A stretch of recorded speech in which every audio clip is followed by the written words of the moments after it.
Hi everyone, welcome back to another episode from Crazy Gamer. In this video, we will be learning how to leave a squad in Modern Combat 5 Blackout.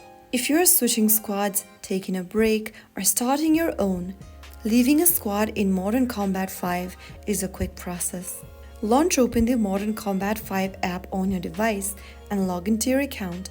From the home screen of Modern Combat 5, go ahead and tap on your squad's emblem, which should be located at the top of the screen. Now, from the My Squad option, to leave a squad, tap the Leave button at the top right. Click on Yes in order to leave the squad, and that's how you can easily remove yourself from a squad in Modern Combat 5.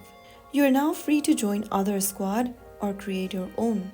After you leave the squad, you will no longer be able to participate in squad events or wars with your previous squads. Your squad XP and contribution will stay, but you will lose access to squad exclusive rewards. So that's how it's easily done. If you found the video helpful, don't forget to like, share and subscribe. I'll be back in the next episode. Thank you for watching.